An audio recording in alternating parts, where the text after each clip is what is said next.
Hello everyone. तो आज हम करेंगे एनसीईआरटी क्लास 10 मैथ्स चैप्टर 2 जो कि है पॉलिनोमियल, उसका इंट्रोडक्टरी पार्ट। तो इस वीडियो में हम चैप्टर नंबर 2 पॉलिनोमियल जो है उसका इंट्रोडक्शन करेंगे। तो चलिए स्टार्ट करते हैं। वीडियो स्टार्ट करने से पहले अगर आप चैनल पे नए हैं तो चैनल को सब्सक्राइब जरूर कीजिए और वीडियो एंड तक देखिएगा। अगर वीडियो पसंद आए then like share and comment also. तो चलिए बिना टाइम वेस्ट करते हुए स्टार्ट करते हैं। सबसे पहली चीज जो चैप्टर का नाम सुनते ही माइंड में आती है कि पॉलिनोमियल होता क्या है। वैसे ये चैप्टर हम 9th क्लास में भी करके आए हैं।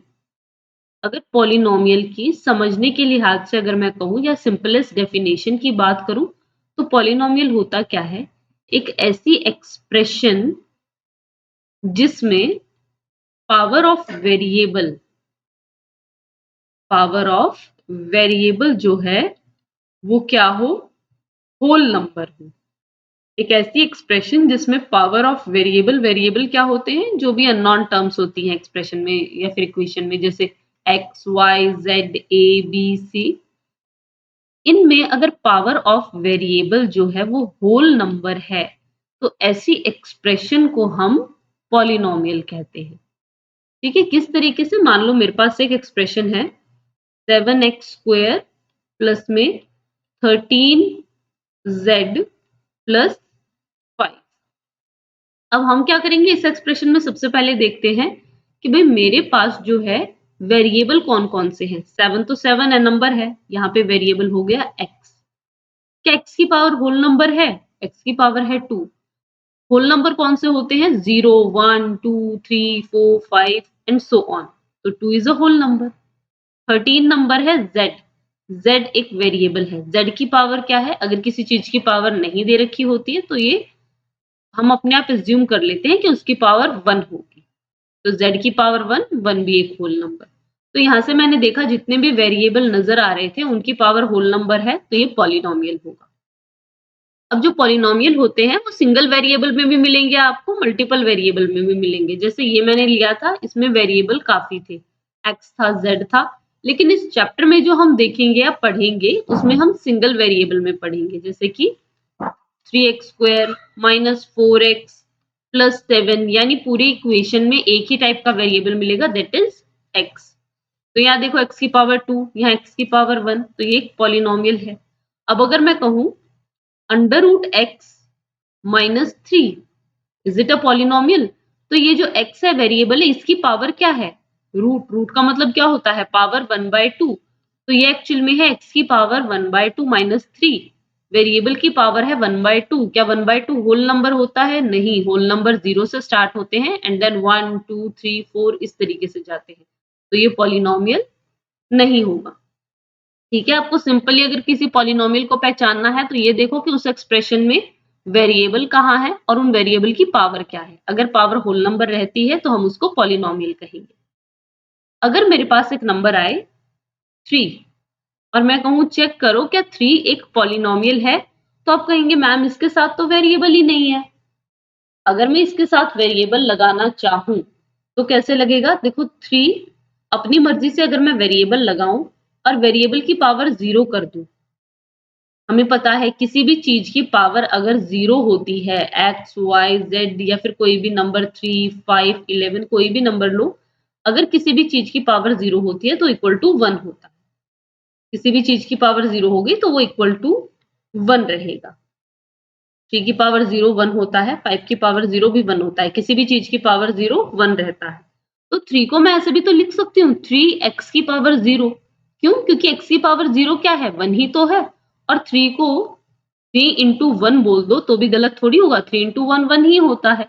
तो ये भी एक पॉलिनोमियल है क्योंकि वेरिएबल की power 0, 0 is a whole number.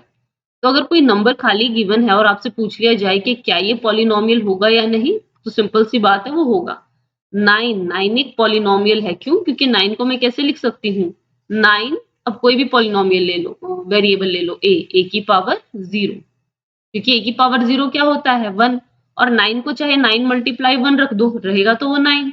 तो यहाँ से हमें क्या पता चल जाता है कि कोई भी नंबर अगर मुझे सिंपली गिवन है तो वो भी पॉलिनोमियल होगा, क्योंकि मैं उसको वेरिएबल की पावर 0 लिख सकती हूँ और पावर 0 0 मतलब होल नंबर। जो कि पॉलिनोमियल की डेफिनेशन को सेटिस्फाई करता है, जो कि है वेरिएबल की पावर अगर 0 है एक्सप्रेशन में तो एक्सप्रेशन पॉलिनोमियल होगी।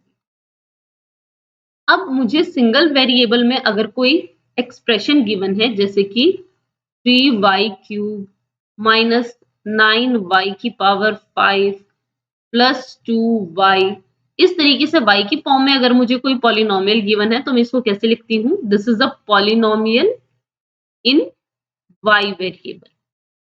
अगर मुझे x की फॉर्म में कोई पॉलिनोमियल गिवन है तो मैं इसको कैसे लिखूंगी? इसको मैं रिप्रेजेंट करूंगी पॉलिनोमियल इन x वेरिएबल। अगर मुझे z की इक्वेशन की फॉर्म एक्सप्रेशन की फॉर्म में कोई पॉलिनोमियल गिवन है तो मैं इसको कैसे लिखूंगी? ये पॉलिनोमियल है, p का मतलब पॉलिनोमियल, और इसमें वेरिएबल कौन सा यूज हो रहा है? z। ये ठीक है। अब नेक्स्ट जो हमारे पास कॉन्सेप्ट आता है वो कॉन्सेप्ट आता है डिग्री ऑफ पॉलिनोमियल का, कि पॉलिनोमियल की डिग्री क्या होती है। तो पॉलिनोमियल की डिग्री से मेरा सिंपली मतलब क्या रहेगा? आपको कोई भी एक पॉलिनोमियल गिवन है एक्सप्रेशन की फॉर्म में, आपको उसमें वेरिएबल की हाईएस्ट पावर को ढूंढना है। जो वेरिएबल की हाईएस्ट पावर होगी वो डिग्री ऑफ पॉलिनोमियल होगी। ठीक है। जैसे फर्स्ट पॉलिनोमियल अगर आप देखें ये वाला, इसमें देखो कि वेरिएबल की हाईएस्ट पावर क्या है। वेरिएबल स्टार्ट होता है 3y³ y की पावर 3 माइनस 9y की पावर 5 2y की पावर कुछ नहीं मतलब 1। तो y की सबसे ज्यादा पावर कौन सी है? 5। तो मैं कहूंगी यहाँ पे डिग्री ऑफ पॉलिनोमियल, मैं डीओपी सिंपली लिख रही हूँ, आप पूरा लिखिएगा, 5 है। नेक्स्ट में देखो x की पावर 2 माइनस 5 x की पावर कुछ नहीं है तो मैं 1 लूंगी प्लस 3। इसमें पॉलिनोमियल में वेरिएबल की हाईएस्ट पावर क्या है? 2। तो यहां से मेरे पास डिग्री ऑफ पॉलिनोमियल आ जाएगा इसका 2। नेक्स्ट में देखो z की पावर 3 माइनस 3z प्लस 9, इसमें वेरिएबल की हाईएस्ट पावर क्या है? 3। तो इसका डिग्री ऑफ पॉलिनोमियल क्या होगा? 3। तो डिग्री ऑफ पॉलिनोमियल जो है वो बहुत छोटा सा कॉन्सेप्ट है कि गिवन एक्सप्रेशन में वेरिएबल की हाईएस्ट पावर जो होती है उसी को हम डिग्री ऑफ पॉलिनोमियल कहते हैं। अगर मैं कहती हूँ कि एक पॉलिनोमियल है जिसकी डिग्री 2 है तो इसका मतलब उस पॉलिनोमियल में वेरिएबल की हाईएस्ट पावर 2 होगी। अगर मैं कहती हूँ कि एक पॉलिनोमियल है जिसकी डिग्री 3 है तो इसका मतलब है कि उस पॉलिनोमियल में वेरिएबल की जो पावर रहेगी वो हाईएस्ट पावर 3 रहेगी। जिसमें हाईएस्ट पावर 3 होती है उसको हम बोलते हैं क्यूबिक पॉलिनोमियल, जिसमें हाईएस्ट पावर 2 होती है उसको हम बोलते हैं क्वाड्रेटिक पॉलिनोमियल। ये हम ऑलरेडी 9th क्लास में भी थोड़ा बहुत इसका कॉन्सेप्ट करके आ चुके हैं। चलिए नेक्स्ट कॉन्सेप्ट पे आते हैं। नेक्स्ट कॉन्सेप्ट है zeros of polynomial. Zeros of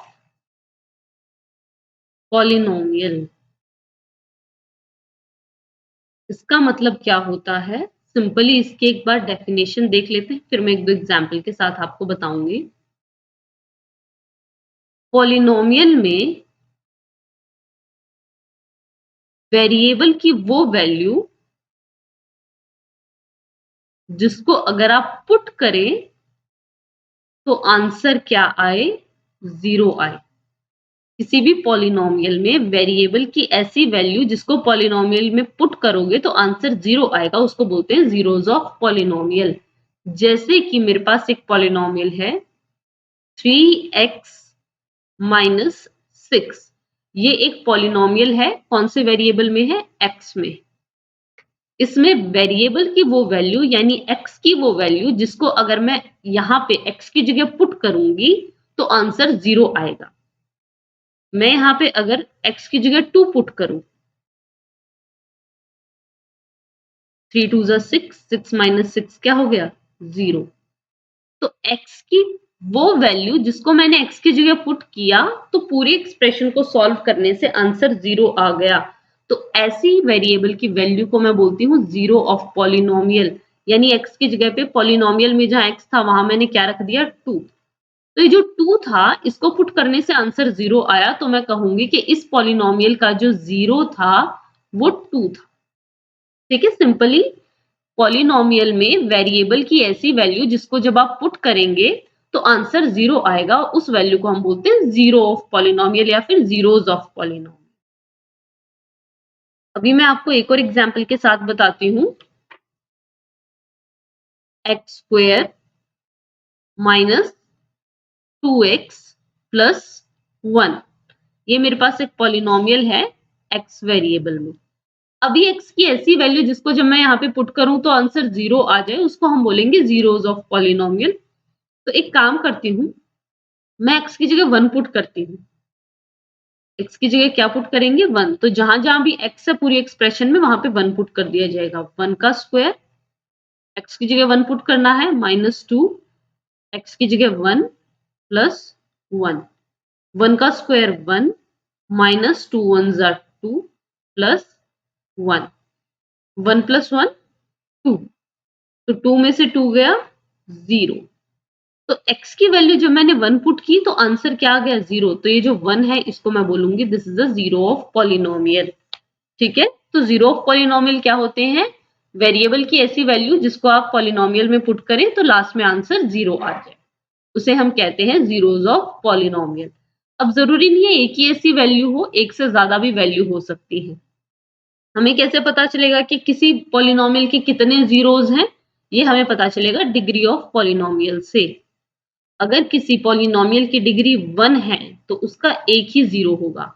अगर किसी पॉलिनोमियल की डिग्री 2 है यानी वो क्वाड्रेटिक है तो उसके 2 जीरोज होंगे।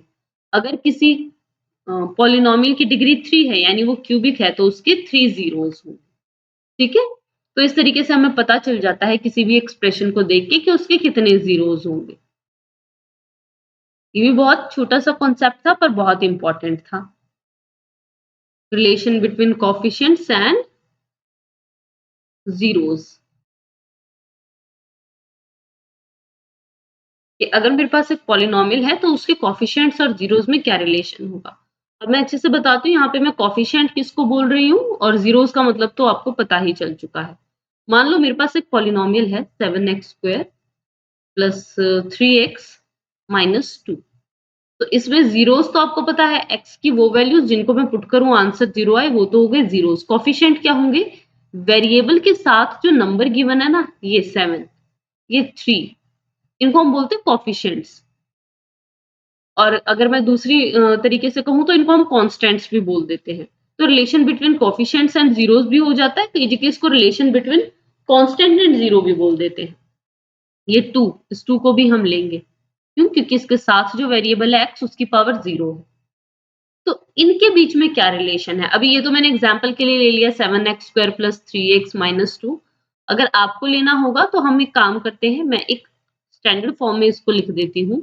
मान लो मेरे पास एक पॉलिनोमियल है जिसमें ax स्क्वायर प्लस में bx प्लस c है। ये मेरे पास एक पॉलिनोमियल है x वेरिएबल में, वेरिएबल x है और इसमें जो कोफिशिएंट्स हैं वो हैं a, b एंड c। इसके जीरोस क्या है? मान लेती हूँ इसके जीरोस हैं alpha and beta, 2 he zeros होंगे क्योंकि क्वाड्रेटिक है, पावर 2 है।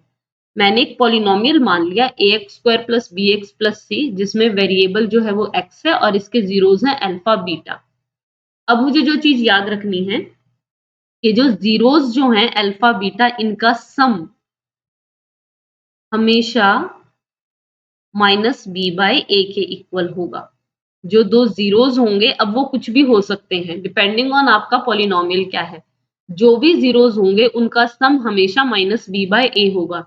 यानी बी क्या है?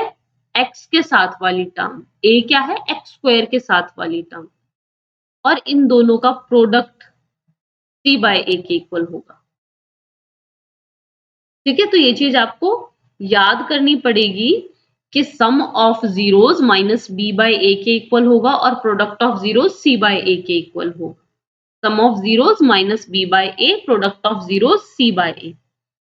चलिए अब हम करते हैं, अगर हमारा पॉलिनोमियल जो है वो क्यूबिक है, यानी कि पावर जो है, डिग्री जो है वो पॉलिनोमियल की 3 है। अब पॉलिनोमियल इन x है तो ax क्यूब प्लस, अब एक एक पावर कम करते जाएंगे, हम स्टैंडर्ड फॉर्म में लेते हैं कि उसमें हाईएस्ट डिग्री तो 3 है, हाईएस्ट पावर तो 3 है, उसके बाद 2 भी है, 1 भी है, तो bx² प्लस cx और एक 0 पावर के साथ d। तो ये मेरे पास एक पॉलिनोमियल है। कैसा पॉलिनोमियल है? क्यूबिक पॉलिनोमियल है। अब मैंने बताया था कि ये पता करना हो कि किसी भी पॉलिनोमियल में कितने जीरोस होंगे, तो देखो उसकी डिग्री क्या है। इसकी डिग्री क्या होगी? 3। हाईएस्ट पावर जो है वेरिएबल की 3 है, तो इसके 3 रूट्स होंगे। रूट्स किसको कहते हैं? जीरोस को ही बोलते हैं। तो इसके 3 जीरोस होंगे, अल्फा, बीटा, गामा। 3 ले लेते हैं। के 3 जीरोस होंगे, फर्स्ट को अल्फा नाम दिए, सेकंड को बीटा, थर्ड को गामा। अब जो जीरोस हैं, इन्हीं का एक नाम होता है रूट्स और इन्हीं का एक नाम होता है सॉल्यूशन। तो अगर मैं कभी ये कह दूं कि इसके 3 रूट्स होंगे, तो मैं जीरोस की ही बात कर रही हूं, और अगर मैं कहूं कि इसके 3 सॉल्यूशन होंगे, तो भी मैं जीरोस की ही बात कर रही हूं। तो जीरोस जो होते हैं पॉलिनोमियल के, उन्हीं को हम रूट्स भी बोलते हैं और उन्हीं को हम सॉल्यूशन भी बोलते हैं। ये सभी एक ही चीज होती है, एक ही चीज को अलग अलग नाम दे रखे हैं। तो अगर क्यूबिक है तो उसके 3 रूट्स होंगे, 3 सॉल्यूशंस होंगे, या फिर 3 जीरोस होंगे, अल्फा, बीटा एंड गामा। अब इस केस में रिलेशन बनाते हैं। कोफिशिएंट्स क्या है या फिर कांस्टेंट क्या है? ए, बी, सी एंड डी। तो चलिए इसमें हम बनाते हैं। रिलेशन कैसे बनाएंगे? सम ऑफ जीरोस। जीरो क्या है? Alpha, beta, gamma. तो इसमें रिलेशन क्या बनेगा कि तीनों जीरोस का जो सम है, सम पिछले वाले में क्या था? अल्फा प्लस बीटा क्या था? माइनस बी बाय ए। तो सेम इसमें आएगा। क्यूबिक में सम क्या होता है? माइनस बी बाय ए। अब प्रोडक्ट का सम मतलब दो दो का पेयर बन रहा है। अल्फा बीटा प्रोडक्ट हो गया, प्लस में बीटा गामा प्रोडक्ट हो गया नेक्स्ट टू का, नेक्स्ट गामा अल्फा, यानी दो दो के पेयर में प्रोडक्ट करके और उनका सम ये होगा सी बाय ए। इसको बोलते हैं सम ऑफ जीरोस, इसको बोलते हैं सम ऑफ प्रोडक्ट्स ऑफ जीरोस, और लास्ट में आएगा प्रोडक्ट ऑफ जीरोस। प्रोडक्ट क्या होगा? Alpha multiply beta multiply gamma, ये होगा माइनस डी बाय ए। ठीक है। तो जो हमारा 2 पावर का था, 2 पावर का था, जिसको हमने क्वाड्रेटिक कहा था, उसमें 2 ही थे, अल्फा प्लस बीटा, यानी सम ऑफ जीरोस होता है माइनस बी बाय ए और प्रोडक्ट ऑफ जीरोस होता है सी बाय ए। इस वाले केस में क्या है? सम ऑफ जीरोस होगा alpha plus beta plus gamma होगा minus a b by a, alpha beta plus beta gamma plus gamma alpha होगा सी बाय ए, और अल्फा बीटा गामा होगा माइनस डी बाय ए। यहाँ पर alpha beta gamma जो है ये इसके सॉल्यूशंस हैं, ये आपको दिए गए होंगे, जीरोस हैं, और आपको इस रिजल्ट से वेरीफाई करने होंगे। और जो पॉलिनोमियल है वो किस फॉर्म में है? ax³ plus bx² plus cx plus d। तो ये जो 3 रिजल्ट यहाँ से हैं और 2 रिजल्ट ऊपर से थे, ये आपको याद रखने होंगे। तो ये तो था कि रिलेशन क्या होता है कांस्टेंट्स या फिर कोफिशिएंट्स और जीरोस के बीच में, जो हमने 2 तरीके से देख लिया, एक क्वाड्रेटिक में भी देख लिया और एक क्यूबिक में भी देख लिया। नेक्स्ट जो आता है वो आता है geometrical representation of zeros of polynomial, कि किस तरीके से हम उन्हें ज्योमेट्रिकली दिखाएंगे या फिर ग्राफ पे दिखाएंगे। वो बहुत छोटा सा टॉपिक है, और नेक्स्ट एक्सरसाइज जो हम स्टार्ट करेंगे 2.1, उसके साथ साथ उसको कवर कर लेंगे। ज्यादा लेंथी है नहीं, बिल्कुल 1 मिनट का समझने का काम है उसमें, तो हम उसको साथ साथ ही कवर कर लेंगे। बाकी की एक्सरसाइज में जो मैंने अभी आपको कराया है, यही सारी चीजें यूज होंगी। तो आज के लिए इतना ही। अगर वीडियो पसंद आई हो तो वीडियो को लाइक जरूर कीजिएगा, और अब क्वेश्चंस जो हैं एक्सरसाइज 2.1 के, वो हम नेक्स्ट वीडियो में कवर करेंगे। Thank you.